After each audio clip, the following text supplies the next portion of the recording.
Welcome to HVAC Exam Practice Test. Our topic today is refrigeration equipment and processes. Question 1.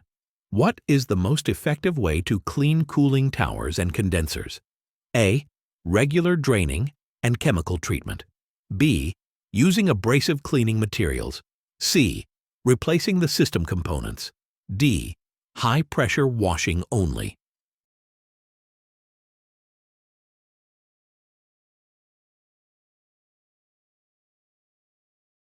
The correct answer is A.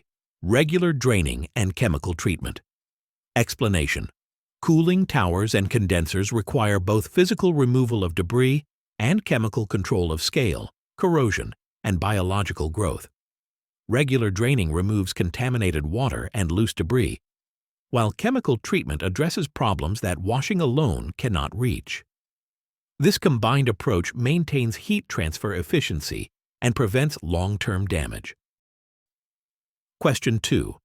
The two types of refrigeration systems used for air conditioning applications in buildings are A. Vapor compression and absorption. B. Vapor compression and water-cooled. C. Absorption and compression. D. None of these. The correct answer is A. Vapor compression and absorption. Explanation. Building air conditioning systems use two main refrigeration cycles, vapor compression and absorption. Vapor compression systems rely on a mechanical compressor, while absorption systems use a heat source and an absorbent material. These are the only two recognized cycle types used for air conditioning. Download the app by using the link in the description or by searching HVAC TruePrep AI Tutor in the App Store and Google Play to access more exam-like practice tests. Question 3. Which compression system can use a wide variety of refrigerants? A. Vapor. B. Absorption. C. Natural. D. Motorized.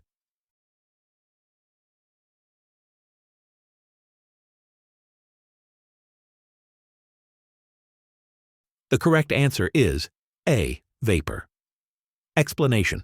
The vapor compression system is compatible with many refrigerants, including CFCs, HCFCs, HFCs, HFOs, and natural refrigerants. Its mechanical design allows flexibility in refrigerant choice, which is why it dominates HVAC and refrigeration applications. Absorption systems require specific refrigerant absorbent pairs, while natural and motorized are not system classifications. Question 4. Where are higher pressure refrigerants effectively used? A. In water chillers. B. In centrifugal chillers. C. In direct heat chillers. D. In centripetal chillers.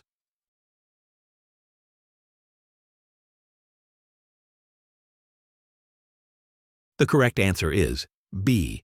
In centrifugal chillers. Explanation. Centrifugal chillers operate most efficiently with higher pressure refrigerants. Their dynamic compression method works well with refrigerants that allow high volume flow at suitable pressures, making them ideal for large commercial HVAC systems. The other options either use incorrect terminology or are too broad to describe refrigerant pressure compatibility. Question 5. What type of compressor systems have primarily used HCFC-22 refrigerant? A. High displacement. B. Negative displacement. C. Positive displacement. D. Low displacement.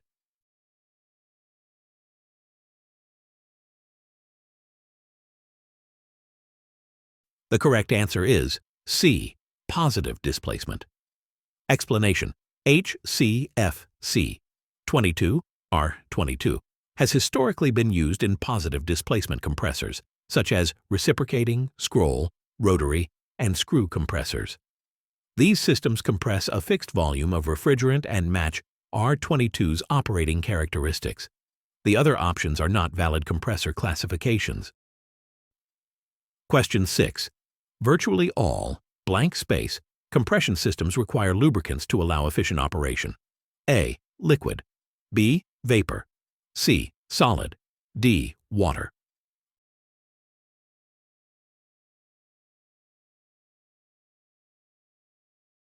The correct answer is B. Vapor. Explanation. Virtually all vapor compression systems require lubricants to reduce friction, remove heat, and provide sealing inside compressors. Without proper lubrication, compressors would wear rapidly and fail. Liquid, solid, and water compression systems are not standard refrigeration cycle types. Question 7. In what unit are the viscosity grades measured in refrigeration systems? A. Ounce per millimeter.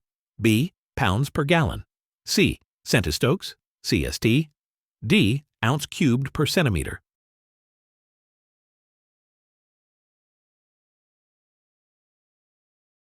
The correct answer is C. Centistokes, CST. Explanation. Viscosity in refrigeration systems is measured in centistokes, CST. This unit describes a lubricant's resistance to flow, which affects compressor protection and refrigerant miscibility. The other units do not measure viscosity. Question 8. Some of the factors you should consider in process chillers are A. Type of refrigerant used. B. Low pressure switch. C. Correct sizing of the expansion valve. D. All of these.